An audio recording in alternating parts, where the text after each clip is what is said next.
penasehat ajaib, Allah yang perkasa,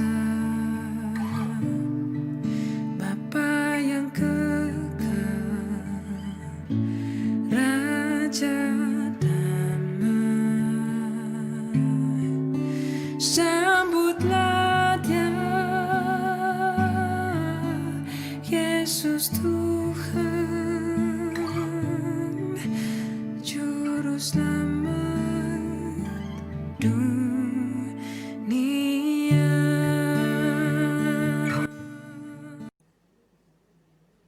Haleluya. Saudaraku jemaat Tuhan yang terkasih, Gereja Bethel Indonesia, Jemaat Sarar Cempaka Baru.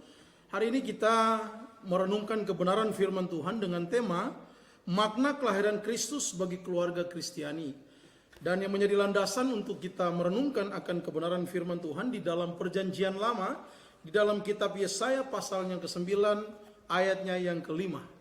Sebab seorang anak telah lahir untuk kita, seorang putra telah diberikan untuk kita, lambang pemerintahan ada di atas bahunya, dan namanya disebutkan orang penasihat ajaib, Allah yang perkasa, Bapa yang kekal, Raja damai.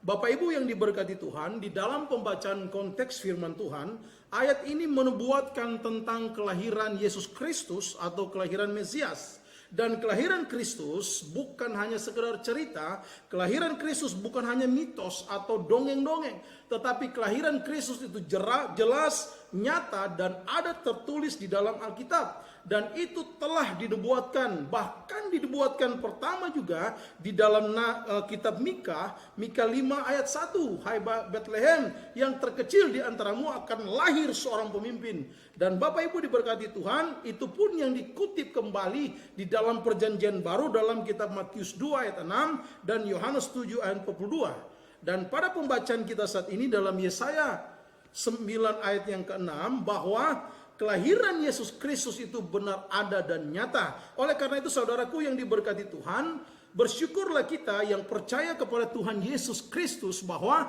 kita benar mempercayai Yesus Kristus yang lahir, ada, dan nyata. Jadi kita bukan menyembah Tuhan yang mati, kita bukan menyembah patung, tapi kita menyembah Tuhan yang hidup, yang bernama Tuhan Yesus Kristus, yang adalah Tuhan dan Juru Selamat kehidupan kita. Dan bahkan dalam nomenklatur kekristenan jelas sudah tercatat sejak dari abad-abad awal. Bahkan bapak-bapak gereja sudah mencatatkan itu. Dan itu bukti-buktinya ada tercatat, ada sampai dengan saat ini. Bahwa Natal Yesus Kristus itu jauh sebelumnya dari perayaan-perayaan yang lain. Termasuk yang dikatakan perayaan Dewa Matahari, itu jauh sebelumnya sudah ada yang namanya perayaan Natal Yesus Kristus di tanggal 25 Desember. Tetapi kita sering merayakan Natal atau perayaan Natal bukan di tanggal 25 Desember, kita sebut perayaan Natal. Contoh misalnya hari ini GBI Sarar tanggal 20 Desember, kemudian ada juga di bulan Januari.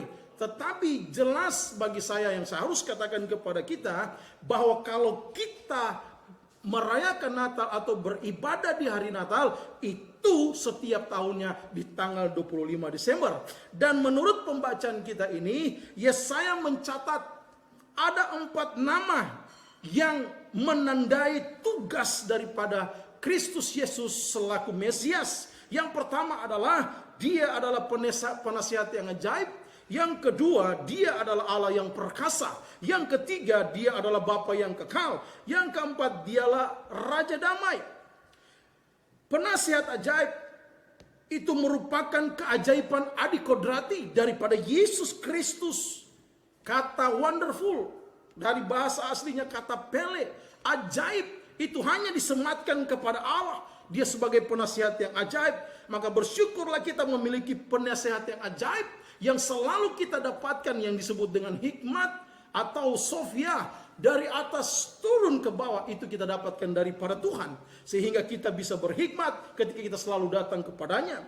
Kemudian dia Allah yang perkasa, di dalam Kristus seluruh kepenuhan Allah diam di dalam pribadinya. Oleh karena itu dialah Allah yang perkasa, dialah sumber kekuatan kita. Sebab pertolonganku datangnya daripada Tuhan, dialah gunung batuku, dialah kekuatanku. Dan yang ketiga adalah dia Bapa yang kekal. Dia datang bukan hanya memperkenalkan Bapa surgawi, tetapi ia sendiri yang bertindak terhadap umatnya. Karena dia Bapa yang kekal. Ditandai dengan apa? Penuh dengan belas kasihan. Dia mengasihi kita, dia melindungi kita, dan dia menyediakan segala kebutuhan kita. Oleh karena itu engkau yang menyembah Tuhan Yesus Kristus yang merayakan Natal, dia adalah Bapa yang kekal bagi kita.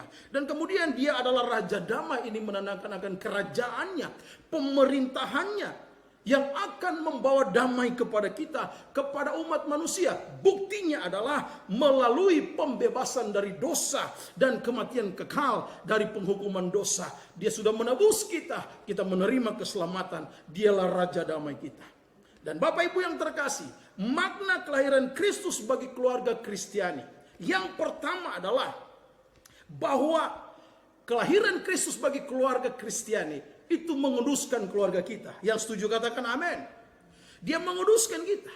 Yang kedua, Yesus lahir bagi keluarga kita. Makna bagi keluarga Kristiani adalah kita penuh dengan kebahagiaan. Bukan kebahagiaan semu, tapi kebahagiaan yang benar-benar di dalam Yesus Kristus. Yang ketiga, kita penuh dengan sukacita. Berbicara sukacita, sukacita yang dimaksud di sini adalah sukacita rohani, bukan sukacita jasmani. Sebagaimana dikatakan di dalam 1 Tesalonika 5 ayat 16, bersukacitalah senantiasa. Yang disebut dengan sukacita adalah sukacita rohani. Kemudian penuh dengan doa. Kita keluarga Kristen penuh dengan doa. Doa kita arahkan kepada Kristus, bukan kepada yang lain. Kemudian kita penuh dengan ucapan syukur. Kita tidak takut, kita tidak khawatir. Dan yang terakhir, kita kuat di dalam Tuhan. Kenapa? Karena Yesus Kristus ada di dalam kita dan kita di dalam Dia. Oleh karena itu engkau yang percaya kepada Yesus Kristus, merayakan Natal ini, hadirkan damai yang sesungguhnya sebagaimana Kristus hadirkan damai di dunia ini. Jadilah alat berkat Tuhan dengan pembawa damai sukacita, pembawa bahagia, pembawa sukacita dengan penuh ucapan syukur. Jangan ada lagi ketakutan dalam hidupmu menghadapi situasi pandemik saat ini. Engkau harus percaya penuh kepada Tuhan agar engkau bisa berdiri tegar di masa sukar. Engkau kuat di dalam Tuhan. Marilah kita menghadirkan Tuhan Yesus Kristus dan menjadikan keluarga kita sebagai tempat yang layak untuk kelahiran Sang Juru Selamat. Disitulah keluarga kita menjadi berkat bagi setiap orang, kabar sukacita bagi setiap orang, dan kita menjadi pembawa damai. Terpujilah namamu Tuhan, kekal sampai selama-lamanya. Amin. Penasehat ajaib.